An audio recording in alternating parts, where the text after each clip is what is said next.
Hello and welcome to episode 164 of the Heart of Markness Led Zeppelin podcast. I'm Mark. Howdy. This is a good one. And interestingly enough, this is the first time in a long time that this good one isn't a result of the Dogs of Doom.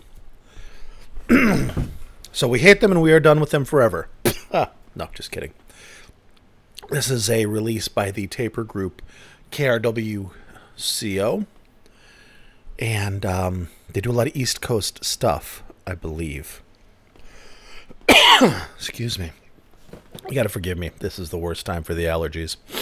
So, I'm going to be coughing up a storm. They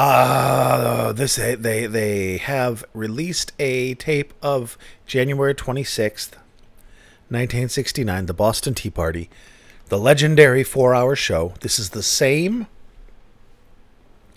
recording that we've had. There's no additional material or anything, but it sounds like it's an unverified generation, so they can't declare it, but it's an upgrade. It's a significant upgrade in sound. It's a significant reduction in distortion. In places, this is an excellent tape. And it's a very interesting recording. And I almost wonder if there's a matter of the left stereo mic, because it is stereo, it seems to be, kind of free hanging and kind of rotating or moving or getting blocked, because it does seem to muffle and come back at times. And I don't know if it's movement of the taper, movement of the mics, or if I'm misunderstanding it, it's just an artifact or a documentation of the sound system at the Boston Tea Party. In any case, this is one of Led Zeppelin's best shows. This is an amazing experience. I completely understand why this show went on for hours and hours, even though they didn't even have an album out. Zeppelin might have been out at this time, is close. It was definitely being played on Boston radio because the band was really close with WBCN. WBCN was close with the band, and I think they even recorded the May run at the Boston Tea Party. But the WBCN, that is, themselves. This tape is insane because the guys have been in the country for less than a month, or maybe exactly a month. I think they got here the day after Christmas. But they are killing it. Now, they've been killing it all along. But this is different, and this is special. And this is, first of all, Boston crowds are tougher. Boston's a tough crowd because everybody's a dick. Dickish by nature. It's a grumbly, grimy, complainy, go fuck yourself place. Now, underneath that is a wonderful warmth and humor. But you have to win them over. Led Zeppelin won them over and made huge, like they did everywhere else. But this is something special about this one. And I was listening to it. Jimmy's guitar playing is different. It's very psychedelic, very experimental. This is very much a 1960s band still. I've mentioned this before on the earlier tapes when Led Zeppelin sounds like a 60s band. Jimmy with the Telecaster and that stuff is 60s. And then the Les Paul, and they evolve. And by midway through 69, they're a 70s band, defining the 70s sound. In this, Jimmy is very, very experimental, very avant-garde. Sometimes it seems like he goes off the rails, but very experimental. Very, very, very, very, very experimental in this. And I listened to it and I was like, why does this remind me, the vibe, not the playing, of the Velvet Underground? And then it hit me. The Boston Tea Party was the second home of the Velvet Underground. They played there all the time. They had residencies there in Max's Kansas City, in New York City. So the Velvet Underground at that time was almost a Boston band as much as a New York band. And I know Jimmy had been related to the band in that he worked on Nico's album. And he and the Yardbirds, just the year before, spent time with Andy Warhol. And Andy Warhol, of course, is the man who put together the Velvet Underground and supported them. They were one of his projects in a way. So, and more than that, so we have Jimmy knowing Andy Warhol, knowing the band, having met the band, having worked with Nico, and maybe even Lou Reed, I don't recall. But not only that, so Jimmy knew the band. They knew lots of people, yes. But when that is combined with the fact that the Boston Tea Party in 1969, the house band almost was the Velvet Underground. And then you combine that with the fact that the band played, Zeppelin played January 23rd, 24th, 25th, and 26th, I believe. Definitely 23rd. At the Tea Party. On the 22nd, the night before Zeppelin's first appearance there, the Velvet Underground played. Zeppelin didn't have a gig. Zeppelin had 4 days off from their last gig because of canceled shows. Why the hell did they cancel them? I don't know, man. So Zeppelin had days off, like 3 or 4 days off. I have everything at work. I looked this all up at work today on company time. So it's not out of the question that Zeppelin would arrive in Boston, a known rock and roll town, be seen, be out and about, getting the word out before their run at the Tea Party as a completely unknown band, doing the runs at the radio station, and of course, why not check out the venue at a Velvet Underground show, since Jimmy has already met them. So I think Jimmy checked out the band at the Boston Tea Party and got a little bit of inspiration and, I don't know, shine from it. Now that, it's a stretch, not a long stretch, it's plausible. It's plausible just from the timelines. But plausible that they saw each other. Whether or not that inspired Jimmy to be off the walls crazy at this show or not, I don't know. It could just be that he was excited. Could just be that he was going out there to prove that he was the king shit. Could be that somebody called him a pussy right before he went on stage and was like, oh yeah? I don't know. But there's something about this show that I've not heard in any other show. So it reminded me of the Velvet Underground in that experimental, noisy, dissonant kind of way that they would get sometimes, on occasion. Jimmy, of course, with Dazed and Confused, has his little noise and avant-garde angle as well. So I think it's might be something, Motherfuckers laughed at me when I said that Genesis' song Misunderstanding was Phil Collins' answer to Robert's song Fool in the Rain. They were both the same situation from the other person's point of view. Robert, the one saying, oh shit, I was on the wrong block. I'm sorry, I didn't mean to stand you up. I was an idiot. Here I come. And Phil Collins, I've been standing in the rain for hours, and you were late. Must be some misunderstanding. That holds water with timeline as well. This one, I don't know. It's more tenuous, but I think there's something there. I wish I could ask somebody, but Lou Reed's dead. Nico's dead. Well, she wouldn't be at this anyway. Sterling Morrison is dead. John Cale's alive. Mo Tucker's alive. Doug Yule's alive. I don't know any of them, though. I don't know. If I ever meet Jimmy, and he's in a mood to talk to me, I think I will ask him that. And I'll ask him about Fool in the Rain as well. That may be a Robert question. Or a Phil Collins question. Who knows? But I've wasted 10 minutes of your time, which is all I want to do, because that 10 minutes condensed down, every single one of you listening provides me with 10 minutes of life. So the 10 minutes you lost is compounded and multiplied by the number of listeners and given back to me. That's how I stay alive. I'm a podcast vampire. But I give back.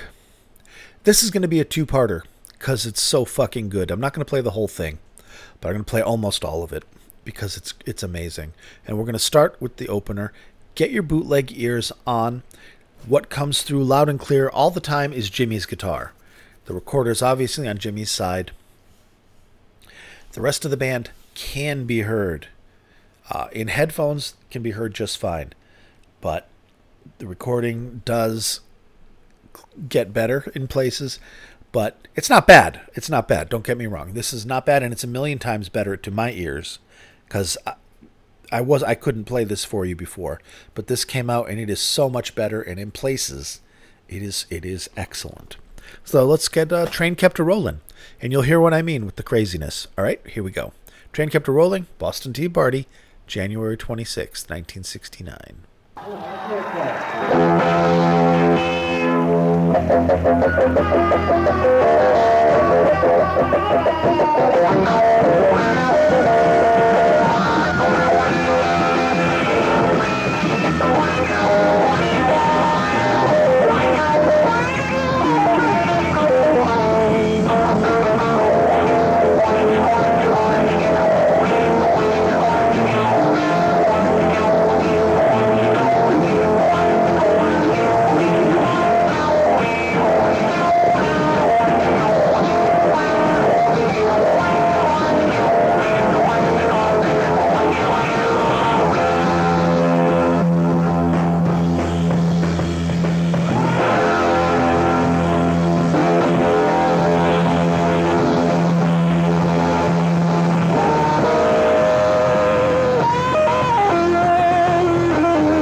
Coming out hot, and they do their very well planned. I think John Paul Jones. I read a quote from him today.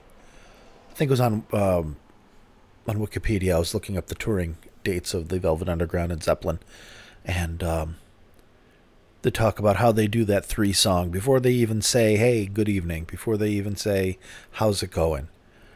They come out and they just bash through with 3 songs back to back. Like with this, they go straight from Train Temperature Rollin' into I Can't Quit You Baby, which we're not going to play. And then after that, they go into the song that I am going to play now, which is Killing Floor, which is going to become the Lemon song. And another one of those blues songs that Zeppelin just appropriated. But it is fucking amazing. And the fact that this is just, I mean, aside from the dates in Europe, which I guess should still count. So this isn't Zeppelin's first time on the road, but they're still a brand new band. A brand new band. Two of them are 20 years old. And they're on the road, and they're coming in and introducing themselves to this public.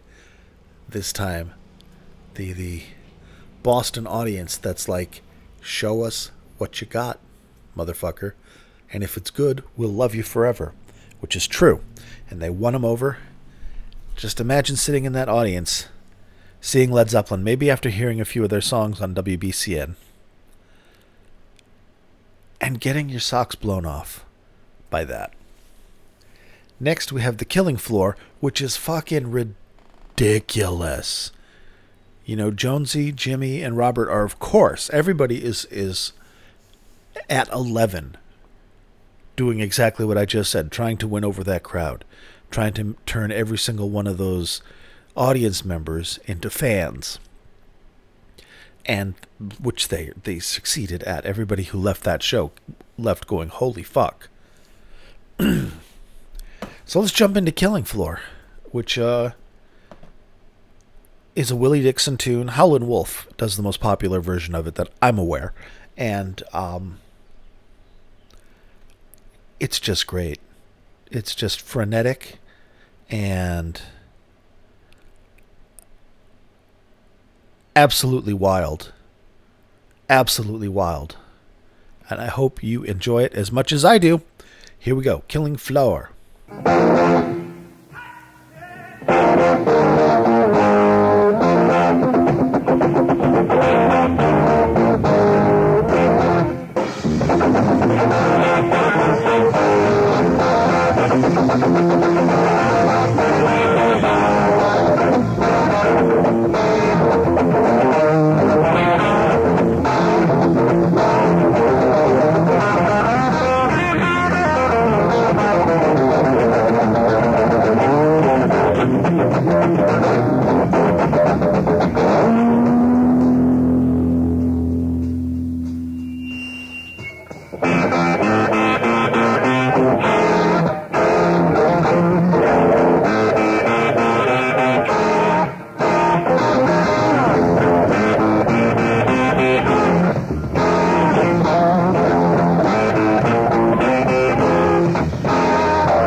Okay. Now we get to meet where the rubber meets the road. We're going to play Dazed and Confused. And I hope you enjoy this wild, wild time. And keep in mind that maybe they didn't play 4 hours. They might have played 3. But they're a band with one album that might not even be... I got to look up when that came out. It might have come out by the 26th. But with one album. They're touring on one album. So they play their whole set. They play their whole set again. And then people are still clamoring for more. They're playing songs that they know. They're jamming. They're playing half-known songs that one of them knows. It's legendary. And there doesn't seem to be a tape of it, which is understandable because it was a complete surprise. And there aren't going to be a million people lining up to tape Led Zeppelin when their first inaugural "Who the fuck are these guys" appearance. But goddamn, the people that were there say it was wonderful. And you can hear that. The band is clicking with the audience. And you will hear that in Dazed. You'll hear them gaining an appreciation. This is a very well thought out, well structured Dazed. You'll hear Jimmy using his bow melodically a lot more. Which again, this is some of the things in Dazed reminded me of the Velvet Underground with John Cale and his viola. So maybe you'll hear it. Maybe I'm just full of shit. But in any case, here is the best band in the world on one of their best nights ever. And almost everybody in that venue is seeing them for the first time. And many of them are hearing them for the first time. Holy shit. Enjoy.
Thank you very much indeed. That was a thing called Dazed and Confused. This is a thing off the album. We can give it credit to Willie Dixon. It's called You Shook Me.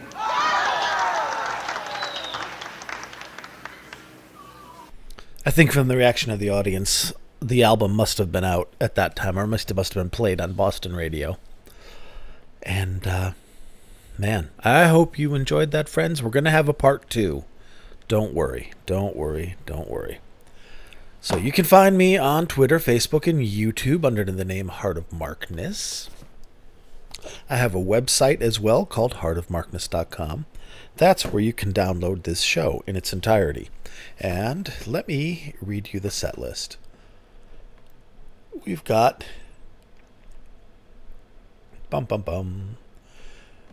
Kept A-Rollin', I Can't Quit You Baby, Killing Floor, Dazed and Confused with Shapes of Things, a little bit Robert sang in there, You Shook Me, which is fucking crazy good, Communication Breakdown, which has a crazy good start, we're going to hear that next week, both of them, White Summer, Black Mountainside, Babe, I'm Gonna Leave You, Pat's Delight, which is Bonzo's solo, and a killer, How Many More Times, with Duke of Earl, Kisses Sweeter Than Ever, For Your Love, and Over Under, Sideways Down. It doesn't get much better than that. I cannot wait to do that one. Friend O's. Why don't you just do it? Just do an extra long one tonight. No. I am not going to do that. We're going to make this a 2-parter. Man. All right. If you like what I do and you like how I do it, take a look at patreon.com/heartofmarkness or press the Patreon button on my site when you're there downloading these shows. And maybe there's something there to interest you in becoming one of the elite, one of the titans upon whose shoulders rests this mighty yet humble podcast. So a Laurel and Hardy handshake go out to Stephen, George, Big Ed, Kenny, John from West Footscray, Picard, Knagarn, Chris, Rob from Melbourne, Australia, Wayne, Brad, Danielle, Tracy, David, Bonzo Billy, and Mimo. Thank you, my friends. Thank you for allowing me to do this. Thank you for helping me do this. God bless you all. All right. Thank you very much, friends. I'll be back maybe this weekend with a classic rock episode, but definitely next Thursday with part 2 of the Boston Tea Party show. Enjoy, and please be good to yourselves and each other. Adios.